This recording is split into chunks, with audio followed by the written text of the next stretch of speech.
తెలుగు రాష్ట్రాల రేపు polling day కావడంతో నగర ప్రజలు పెద్ద ఎత్తున పల్లెబాటు పట్టారు. ఒకవైపు ఆంధ్రప్రదేశ్లో అసెంబ్లీతో పాటు ఎంపీ ఎలక్షన్స్ ఉన్నాయి. ఇంకోవైపు తెలంగాణలో చూసుకున్నట్లయితే ఎంపీ ఎలక్షన్స్ ఉన్నాయి. దీంతో నగర ప్రజలు పెద్ద ఎత్తున నిన్న నుంచి మొదలుకొని ఈ రోజు వరకు కూడా ఎక్కడైతే ప్రధాన బస్ స్టాప్లు ఉంటాయి మొత్తం రష్ నెలకొన్నది. ఒకవైపు వీకెండ్ కలిసి రావడంతో పెద్ద ఎత్తున నిన్నటి నుంచే ఊళ్ళోకి వెళ్ళడానికి సిద్ధమవుతున్నారు. దీంతో ప్రధాన బస్ స్టాపులు కావచ్చు, రైల్వే స్టేషన్లు కావచ్చు ప్రయాణికులతో కిక్కిసిపోయింది. ప్రస్తుతం నేను ఎంజీబీఎస్ దగ్గర ఉన్నాను. ఒకసారి విజువల్స్లో చూసుకోవచ్చు. పెద్ద ఎత్తున తరలి వస్తున్నారు. ఊళ్ళోకి వెళ్ళి తమ ఓటు హక్కును వినియోగించుకోవడానికి నగర ప్రజలు పెద్ద ఎత్తున వస్తున్నారు. ఒకవైపు టీఎస్ఆర్టీసీ ప్రత్యేక బస్సులను ఏర్పాటు చేసినప్పటికీ ఒక్కసారిగా ఎక్కువ క్రౌడ్ రావడంతో ఈ బస్సులు కూడా సరిపోని పరిస్థితి మనకు కనిపిస్తున్నది. నిన్నటి నుంచి మొదలుకొని ఈ రష్ అనేది ఇలానే కొనసాగుతుంది. రేపు రెండు తెలుగు రాష్ట్రాల్లో కూడా పోలింగ్ అనేది జరగనున్నది. ప్రస్తుతం ప్రయాణికులు ఉన్నారు, వారితో మాట్లాడండి. చెప్పండి, ఎంతసేపు అవుతుంది వచ్చి? 45 మినిట్స్ అయింది. ఎక్కడికి వెళ్ళాలి? కోదాడ. అంటే ఇంతకుముందు ఎప్పుడైనా రష్ చూసారా? ఈ రోజే ఉందా? లాస్ట్ టైం అసెంబ్లీ ఎన్నికలు అప్పుడు రష్ ఉంటుంది, మళ్ళీ ఇప్పుడు ఎలక్షన్స్ అప్పుడు ఇప్పుడు రష్. అంటే ఓటు వేయడానికి వెళ్తున్నారా? అంటే మొన్న అసెంబ్లీ ఎన్నికలు అప్పుడు ఇంత రష్ ఉందా? అప్పుడు కూడా ఇలానే ఉంది కదా. చూసుకోవచ్చు, చిన్నపిల్లలతో సహా ఫ్యామిలీతో కలిసి ఒకవైపు వీకెండ్ కలిసి రావడంతో ఫ్యామిలీతో కలిసి ఊరెళ్తున్నారు. ఈ నేపథ్యంలోనే పెద్ద ఎత్తున రద్దీ నెలకొంది. ఇటు బస్ స్టాప్లతో పాటు రైల్వే స్టేషన్లు ఏదైతే ఉందో బేగంపేట కావచ్చు, సికింద్రాబాద్ కాదు, పెద్ద ఎత్తున ప్రయాణికులతో కిక్కిరిసిపోయింది. ఒకవైపు ఎంజీబీఎస్ కావచ్చు, జేబీఎస్ పెద్ద ఎత్తున ఈ ప్రయాణికులు అనేది వచ్చి గంటల తరబడి బస్సుల కోసం వేచి చూస్తున్న పరిస్థితి కనిపిస్తుంది. చెప్పండి, ఎక్కడికి వెళ్తున్నారు? ఓటు వేయడానికి వెళ్తున్నారా? చెప్పండి అమ్మ, ఎంతసేపు వచ్చి? ఎక్కడికి వెళ్ళాలి? సూర్యాపేట. ఓటు వేయడానికి వెళ్తున్నారా? బస్సులు దొరుకుతున్నాయా? అమ్మ చెప్పండి, బస్సులు ఏ విధంగా రద్దీ బాగుంటుందా? ఏ విధంగా ఉంటుంది? జనం పుల్లూరులే మేడం, వస్తూనే ఉన్నాయి బస్సులు, కానీ కొంచెం తక్కువ. మీరు వచ్చి ఎంతసేపు అవుతుంది? వచ్చి అర్ధగంట, ఇప్పుడు వచ్చిన పావుగంట అవుతుంది. ఎట్లుంది రద్దీ? జనం ఫుల్ ఉండరు కానీ అసలు రాలే, ఇంకా అంటే ఇబ్బంది అవుతుందా? ఇబ్బంది అవుతుంది.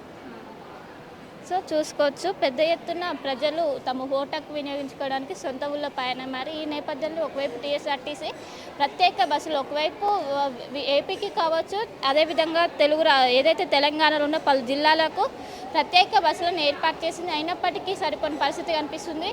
ఇంకోవైపు ఎంజీబీఎస్ నుంచి ఇటు విజయవాడ కనెక్టివిటీ ఎక్కువ ఉండడంతో ఎక్కువ మంది విజయవాడ వెళ్ళేవారు. అదేవిధంగా ఖమ్మం, సూర్యాపేట, నల్గొండ వీళ్ళు ఎక్కువ మంది వచ్చి ఇక్కడ బస్సు ఎక్కుతున్న పరిస్థితి కనిపిస్తుంది. బస్సు వచ్చిన 5 నుంచి 10 నిమిషాల లోపు బస్సు మొత్తం ఫిల్ అవుతుంది. ఒకవైపు రిజర్వేషన్ చూసుకున్నట్టయితే వారం రోజుల పాటు కూడా ఫుల్, అంటే మొత్తం ఒక్క సీటు కూడా ఖాళీ లేకుండా కనిపిస్తుంది.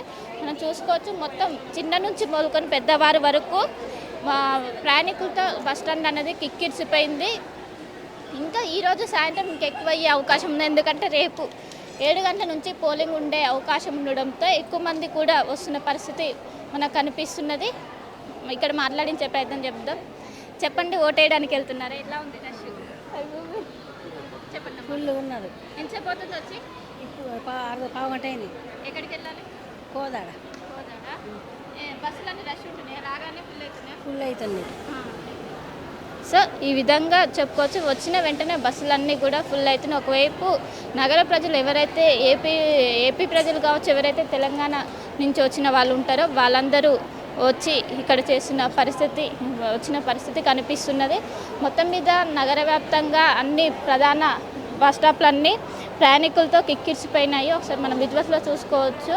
ఇదే నిన్నటి నుంచి రష్ అనేది ఇలానే కొనసాగుతుంది. ఒకవైపు ఎంజీబీఎస్ కావచ్చు, జేబీఎస్ కావచ్చు, ప్రస్తుతం కండక్టర్స్ కూడా ఉన్నారు. చెప్పండి, రష్ ఏ విధంగా ఉంది నిన్నటి నుంచి? మేడం ఫుల్గా ఉందండి, సర్వీస్ బాగుందండి. డౌన్ అప్పుడు ఏం లేదు, డౌన్ మాత్రం ఫుల్గా ఉందండి. ఇంకా వారం రోజుల పాటు రిజర్వేషన్ ఫుల్ అని అంటున్నారు. అవును మేడం, అవును ఫుల్ అవుతుంది. అప్ అండ్ డౌన్ ఫుల్గా ఉంటుంది. ఇవాళ ఈ నైట్ మొత్తం ఉంటుందండి. ఈ నైట్ రేపు ఉదయం పూట 5 దాకా ఉంటుంది. ఫ్రెష్ ఏమి ఉంటుంది. అంటే నార్మల్ ఎంతమంది వచ్చేవారు ఈ రోజు? అంటే నిన్నటి నుంచి ఎంతమంది ఉంటుంది క్రౌడ్? మేడం అంటే నిన్నటి నుంచి అంటే బస్సు మొత్తం ఏ బస్సు అయినా ఫుల్గా మొత్తం మేడం. రిజర్వేషన్ అయ్యి ఫుల్ ఉంటున్నాయి, ఖాళీలు ఏమి ఉంటాయి అక్కడ. మొత్తం మీద ఈ విధంగా చూసుకోవచ్చు, నిన్నటి నుంచి ఫుల్ రష్ ఉంటుందని ఒకవైపు చెప్తున్న పరిస్థితి కనిపిస్తున్నది. మొత్తం ఎక్కడ ఏ బస్సు చూసినా మొత్తం ప్రయాణికులతో కిక్కిసిపోయిన పరిస్థితి. ఒకసారి బస్సు లోపలికి వెళ్ళి చూసేద్దాము. ఒకసారి మనం విజువల్స్లో చూసుకోవచ్చు, బస్సు మొత్తం బస్సు మొత్తం ఫిల్ అయిపోయిన పరిస్థితి మనకు కనిపిస్తుంది. ఫ్యామిలీతో కలిసి ఊళ్ళోకి వెళ్ళి తమ ఓటు హక్కు వినియోగించడానికి పెద్ద ఎత్తున నగర ప్రజలు పల్లెబాట పట్టిన పరిస్థితి. ఒకసారి బస్సులో విజువల్స్ చూసుకోవచ్చు. మొత్తం ప్రయాణికులతో కిక్కిరిసిపోయింది. ఇంకా లాంగ్ డిస్టెన్స్ అయినప్పటికీ నిల్చొని ఎట్లయినా తమ గమ్యాన్ని చేరుకోవడానికి ఎలాగైనా వెళ్తున్న పరిస్థితి కనిపిస్తున్నది. ఒకసారి ఆర్డినరీ బస్సులతో పాటు ఏవైతే ఏసీ బస్సులు కావచ్చు, సూపర్ లగ్జరీ, ఇవన్నీ కూడా ఇదే పరిస్థితి. ఒకవైపు మొత్తం ఎక్కడికక్కడ రిజర్వేషన్లు ఫుల్ అయిన పరిస్థితి మనకు ఓవరాల్గా కనిపిస్తున్నది. మొత్తం మీద ఈ విధంగా ఒకవైపు రష్ కొనసాగుతుంది. ఈరోజు సాయంత్రం ఈ రష్ అనేది ఎక్కువయ్యే అవకాశం ఉంది. మొత్తం ఒకవైపు ప్రత్యేక బస్సులు కావచ్చు ఎక్కువగా ఏర్పాటు చేసినప్పటికీ రద్దీ అనేది ఎక్కువగా ఉండటంతో ఎక్కడ కూడా కంట్రోల్ కాని పరిస్థితి. ఒకవైపు ఎండ అనేది విపరీతంగా ఉంది. ఇంకోవైపు బస్సుల కోసం గంటల సేపు వేచి చూడడం వల్ల అసహనం వ్యక్తం చేస్తున్న ఒకవైపు ఏర్పాట్లు సరిగ్గా లేవని ఒకవైపు అసహనం వ్యక్తం చేస్తున్నారు. అయినప్పటికీ టీఎస్ఆర్టీసీ నుంచి ఇప్పటికే ప్రత్యేక బస్సులు ఏర్పాటు చేశాము. ఇప్పటికే చాలా అటు ఏపీకి కావచ్చు, ఇటు తెలంగాణలో ఉన్న జిల్లాల మొత్తం కూడా ప్రత్యేక బస్సులు ఏర్పాటు చేసిన చెప్పండమ్మా, ఎక్కడికి వెళ్తున్నారు? కోదాడ వెళ్ళాలండి. కోదాడ కాసేపు అవుతుంది. బస్సు ఫుల్గా ఉంది, రష్గా ఉంది. బస్సు కోసం వెయిట్ చేస్తున్నాం. అవును. సో చెప్పండి, మీరు ఎక్కడికి వెళ్తున్నారు? ఖమ్మం వెళ్తున్నాను. ఎట్లుంది బస్సులో రద్దీ? రద్దీ మామూలు రాత్రి బాగున్నది, ఈ రోజు కొంచెం తగ్గిందండి. ఇప్పుడు అందరూ ఓటేయడానికి ఓటేయడానికి వెళ్తున్నాము మేము. మంచిగా వెళ్తున్నాం ఓటేయడానికి. లీవ్ ఇచ్చిండ్రు జాబులకి వెళ్తున్నాం. బస్సులు మంచిగానే వస్తున్నాయమ్మా, సీట్లు దొరకట్లే. కాకపోతే ఇవాళ ఒక్కరోజు కాబట్టి సీట్లు ఎక్కువ దొరకట్లే. నిన్న కొంచెం టైట్ ఉంది, బాగా కొంచెం ఫ్రీ. సాయంత్రం వరకు ఫ్రీగా ఉంటుంది. అసలైన తొలి వెలుగు. ఫాలో వాట్సాప్ @తొలి వెలుగు official.